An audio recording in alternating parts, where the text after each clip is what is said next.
Bonjour à tous, dans cette vidéo ce que je vais vous montrer c'est un petit add-on qu'on est en train de faire avec Pistiwick. Donc cet add-on à quoi il sert? Il sert en fait à gérer ses assets. Donc pour fonctionner avec HardOps ou même avec n'importe quoi, vous pouvez récupérer n'importe quel asset et l'ajouter à l'add-on.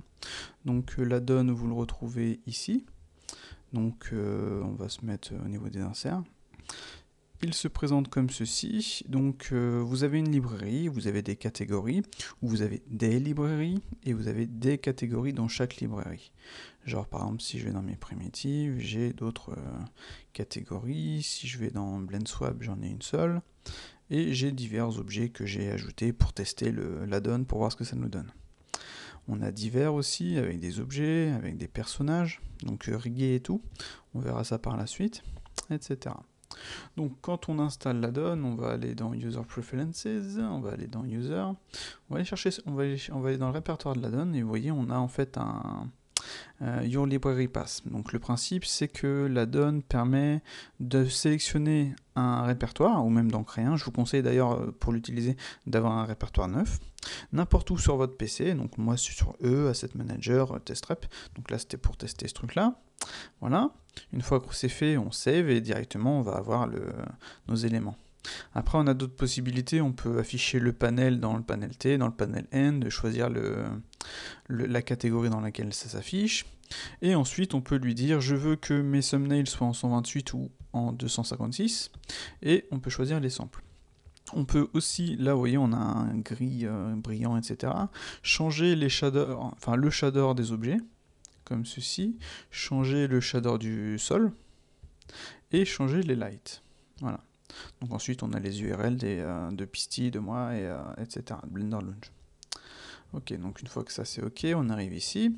On va vouloir créer une librairie, donc on va cliquer ici, on va cliquer sur Add, et on va lui dire, on va l'appeler test. Voilà. Je clique sur OK. Maintenant je vais aller la sélectionner, test. Et vous voyez, il va me demander de créer une catégorie. Donc on va mettre 001. On va cliquer sur OK, et maintenant on a notre catégorie 001. Donc ce qui se passe, c'est qu'on n'a rien dedans, donc on a une petite icône qui nous dit que c'est en empty. Je pense que je vais diminuer un petit peu la taille de la preview, c'est un peu énorme là. Enfin bref. Ensuite ici on a un plus, un moins, un favori, vous allez voir. Donc le plus à quoi il sert? Il sert à ajouter un objet dans la bibliothèque. Donc on a le choix, soit on met en mode subsource, on ajoute du smooth. Donc là, je le veux tel quel, donc pas de subsource, pas de source, et je veux qu'il utilise le shader de la bibliothèque que j'ai montré précédemment. Sinon, vous pouvez utiliser les shaders des objets et vous pourrez avoir votre rendu avec vos shaders. Donc ça, c'est plutôt cool. Donc moi, je veux un truc clean, donc je fais Add-on Material. Je clique sur Valide.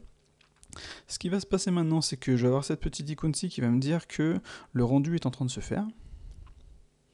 Ça va prendre un certain temps en fonction du truc, et vous voyez, j'ai mon objet directement. Maintenant, ce qui se passe, c'est que si je veux le rajouter, cube, je clique, ça me le rajoute. On peut, si on veut, par exemple, je vais vous montrer, on va appliquer le subsurf, on va ajouter ceci, voilà. Lui, on va l'appeler cube 1, comme ça. Ajouter plusieurs objets à la suite, comme ceci, on a le choix. Soit on ajoute un asset complet, donc qui comportera tous ces objets, soit tous ces objets à la suite. Donc ce que je vais faire, c'est que je vais décocher le subsurf, donc je vais faire add one after other, et je vais décocher le smooth. Je vais laisser la add-on material et je vais cliquer sur valider. Donc maintenant ce qui va se passer, c'est que le calcul va se faire pour chaque objet séparément. Donc là les objets ils sont placés comme ceci. Pour le rendu, ils seront placés correctement au centre de la grille, et quand vous allez les importer par la suite, ils vont récupérer la place qu'ils avaient précédemment. Donc là on attend un petit poil, voilà.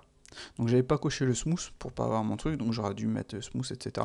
Mais enfin bref, voilà. On a notre cylindre, ici, on a notre cube lissé, et on a le cube 1 qu'on a modifié par la suite. Donc maintenant, si je supprime tout ça, si je rajoute là celui-ci, ah non, ça me les a remis au centre. Ouais, au final, c'est pas forcément un mal.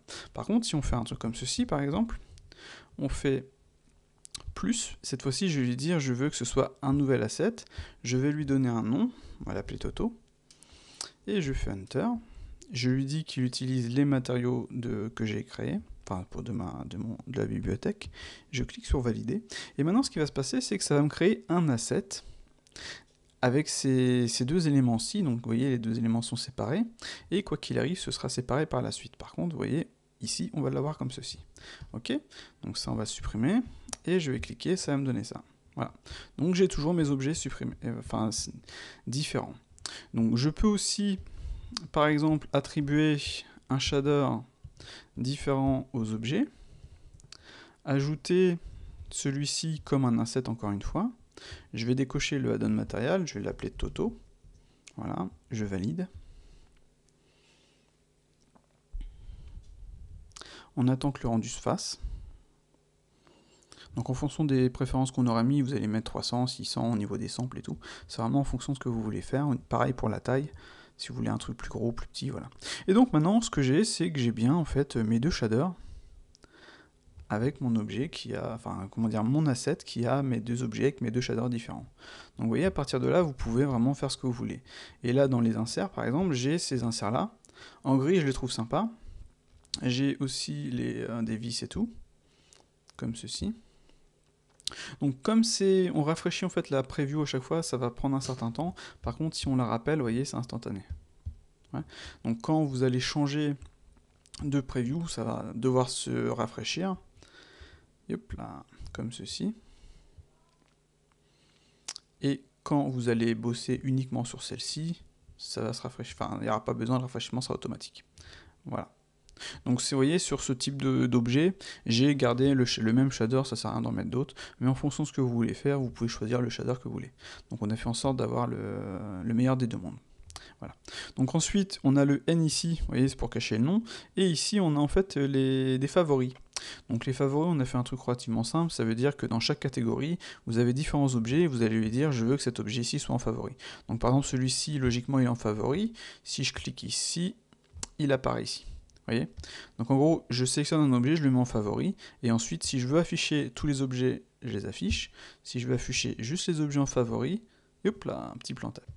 Donc je disais, si je veux afficher uniquement les favoris, ça me donne ça. Donc la donne est en work in progress, ce qui fait qu'on a quand même des petits bugs, c'est pas fini, mais vous voyez, on a quand même bien avancé. Genre là, par exemple, ensuite, on a le R pour rename. Donc si vous voulez renommer l'objet, donc vous pouvez, vous cliquez, ça fait rename. Ici, on a une petite icône, je pense que je vais changer, je vais mettre le cadenas, ce sera un peu plus logique. Une icône qui nous dit ne pas importer. En fait, quand vous allez laisser votre souris sur n'importe quel bouton, vous aurez un petit pop-up qui vous dira ce que ça fait. Donc là, maintenant, ce que je peux faire, c'est, vous voyez, sélectionner sans importer les objets. Et ça, c'est plutôt pratique. Ouais. Comme ça, vous pouvez les renommer, les ajouter en favori, etc., etc., etc. Voilà. Donc, pour finir, on a ceci. Donc ceci, c'est quoi? C'est comme sur HardOps par exemple. Je vais sélectionner des faces et je vais directement dans un premier temps, par exemple, faire ceci. Donc on a le même principe qu'HardOps. Ça veut dire, bon, en même temps c'est nous qui l'avons fait sur HardOps, et c'est de pouvoir placer les objets où on veut, etc. Donc comme je disais, j'ai activé, quand on clique on va l'activer, et donc on va avoir, on va cacher le nom, on va avoir en fait différents paramètres. Donc là les objets sont linkés, ce qui veut dire que si j'en modifie un, ça modifie les deux. Par contre je peux faire un unlink. Maintenant si je le modifie, vous voyez, ça ne modifiera pas l'autre. Voilà. Donc ensuite je peux sélectionner les deux, je peux faire un link objet. Et en fait, le premier sélectionné sera l'enfant du deuxième, et donc il prendra les paramètres du deuxième. Donc voilà, c'est plutôt pratique. On a aussi une dernière chose, c'est par exemple, vous avez un objet dans votre scène, on va supprimer celui-ci. C'est la même chose que pour HardOps, hein. Vous avez vous sélectionnez d'abord votre objet, ensuite le second, vous mettez en Edit Mode, et là vous cliquez sur Scène Asset. Donc c'est bien l'objet, l'asset qui est dans la scène et non pas dans la bibliothèque, que vous voulez afficher. Donc vous cliquez, et pouf, ça va l'ajouter. Voilà. Comme ça, quand vous aurez modifié votre asset, blabla, vous faites ça et ça donne ça, quoi. Et ça, c'est plutôt sympa. Donc au niveau de de la bibliothèque, vous pouvez, comme je le disais précédemment, en fait, on va supprimer ça, importer des objets complets. Genre, vous voyez, par exemple, j'ai testé avec différents objets de blend swap. Donc si je clique, pouf, là j'avais sélectionné le mauvais, bref, ça me donne ceci, j'ai récupéré un objet direct de blend swap. Et donc je peux en faire ce que je veux, quoi. Donc j'ai fait en sorte qu'il ait encore ses shaders. Donc là le rendu, il faudrait que j'ajoute une map. Donc vous voyez, j'ai bien le shader de l'objet. Bon, celui-ci, il est pas très... Enfin, il est un peu sombre. Je vais ajouter une lampe par-dessus. Plutôt, on va ajouter ça. GZ. Et on va augmenter la puissance. 5. Voilà. Donc vous voyez, je récupère en fait le modèle avec tous ces shaders. Et tout est, comment dire, toute la hiérarchie, les modifieurs, etc., etc. Et donc c'est plutôt sympa. Je peux bien entendu le supprimer. Donc on va le supprimer, clac, X. Lui, je vais le mettre en deuxième layer, comme ça il sera là mais il ne me gênera pas. On peut ajouter par exemple celui-ci. Vous voyez, clac, on va faire un petit rendu. Et voilà. On récupère la même chose qu'on a de base sur dans l'objet, quoi. Donc il faut faire attention dans le sens où il faut bosser proprement, il faut parenter en fait son asset à un objet de l'asset, on va dire, pour dire bon bah celui-ci c'est le parent, les autres seront les enfants. Il faut bien tout nommer, il faut appliquer les modifiers, parce que là les scènes que je récupère de Blend Swap, c'est bien pour tester, hein, parce que c'est tellement le bordel en général, quoi. C'est rare les objets qui sont propres et tout, rien n'est appliqué en général, donc les gens ils n'appliquent pas leur modifieur. Voilà, c'est des subdifs. Celui-ci, c'est un mauvais exemple, mais il y en a d'autres. C'est voilà, le Solidify, par exemple, pourquoi il n'est pas appliqué alors que l'asset est fini, quoi. Enfin bref.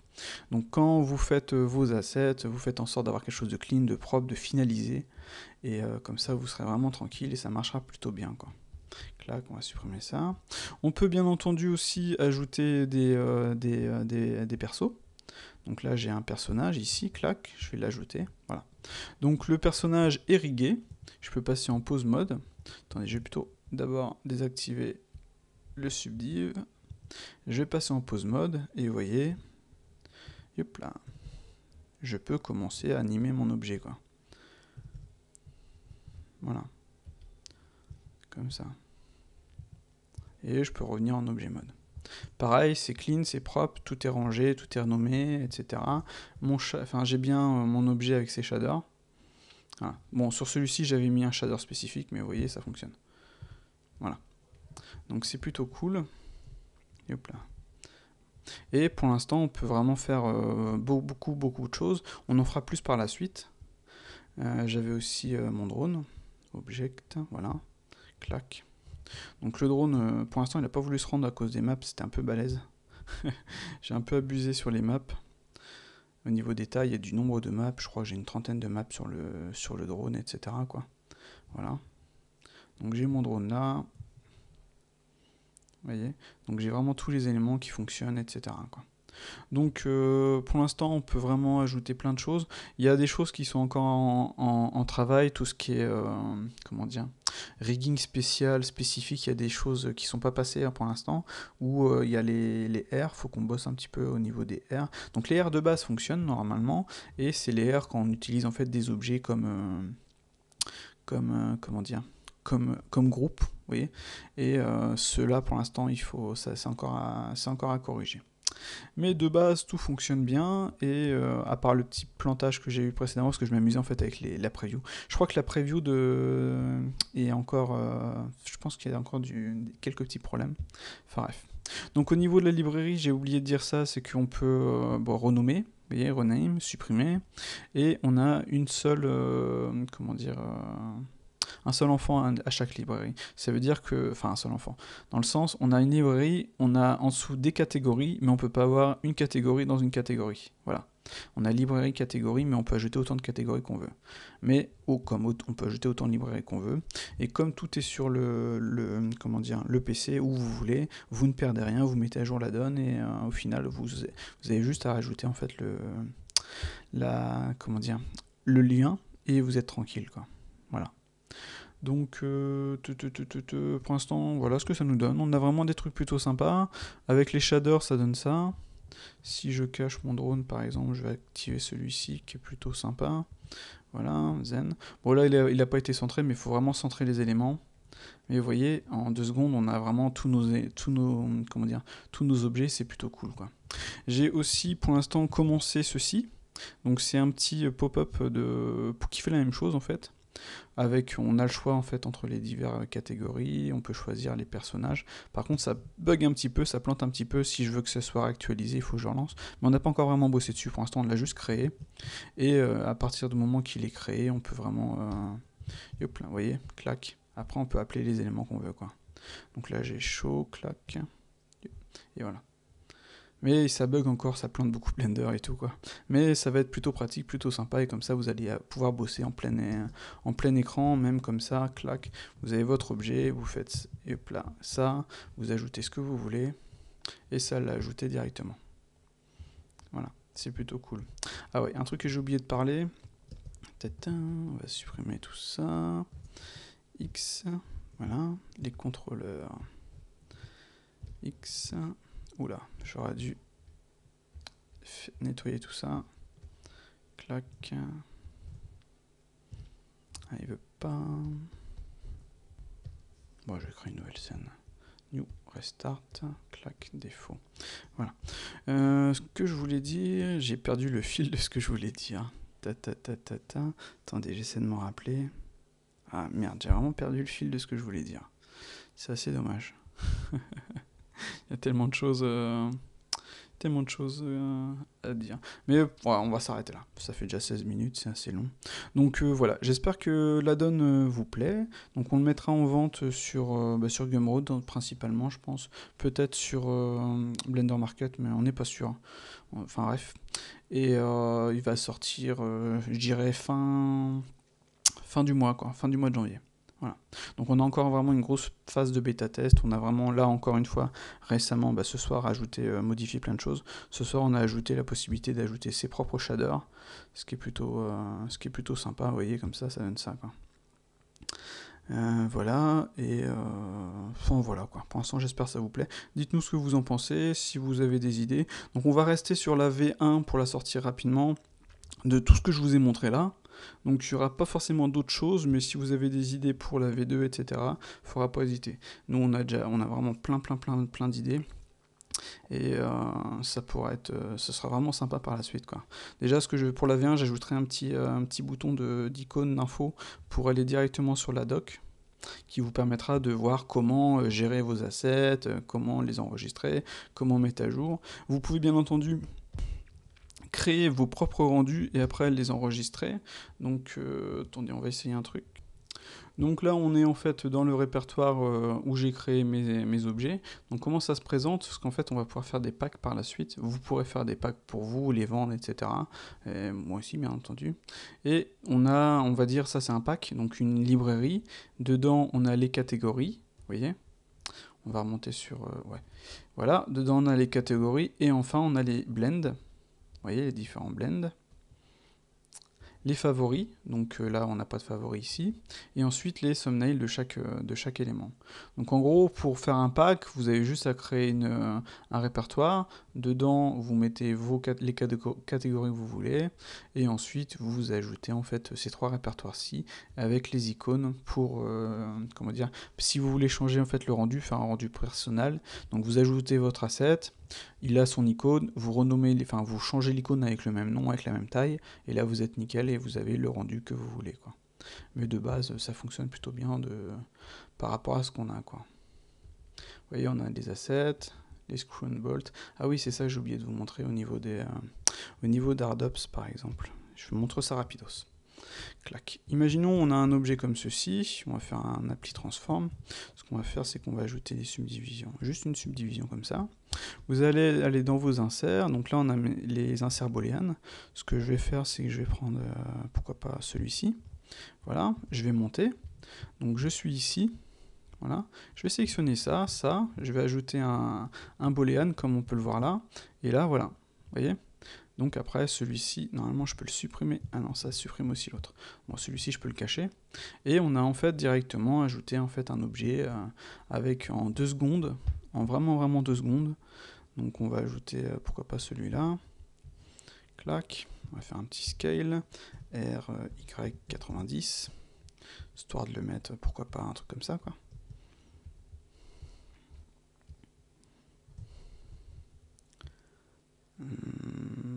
Ouais, vas-y, on va faire ça. Donc on va sélectionner celui-ci, celui-là, pouf, Voilà, ça me donne ça. Et après, on va faire ça. Après, bien entendu, ce qu'on peut faire, c'est modifier ceci, le décaler un petit poil. Après, revenir déplacer celui-ci comme on veut. Vous voyez? Et après, le cacher. Donc si je fais H, ça donne ça. Yep. C'est plutôt sympa, quoi. Donc même chose ici, on va venir placer, pourquoi pas ceci. Clac, RX-90. Je vais placer ça comme ça. Clac, pouf. Voilà. Après, je peux aussi m'amuser à sélectionner ça. Hop là. J'aurais pas dû sélectionner celui derrière. Faire un petit bevel. Hop là, j'aurais pas dû sélectionner cela non plus. Voilà, je fais mon petit bevel, comme ceci. Voilà. Puis après, je viens placer ça comme je veux. Et vous voyez, en 2 secondes, directement, on gagne un max de temps. Et MX l'a montré précédemment sur sa dernière vidéo. Il a fait un truc avec que ce principe-là. Donc nous, on l'a directement. Vous pouvez ajouter les vôtres, c'est la différence avec Cardops. Avec Cardops, vous pouvez pas. Donc vous voyez, non, c'est pas celui-là. Avec Cardops, vous pouvez ajouter différents éléments. Donc là, ça marche aussi, mais il a du tout codé, quoi. Et vous pouvez pas le faire vous-même, etc. Donc là, avec notre add-on, vous pouvez le faire vous-même. Et c'est plutôt nice. Voilà, vous voyez, ça marche bien, c'est rapide, et c'est cool. Donc voilà, je vais m'arrêter là. Allez, à ciao.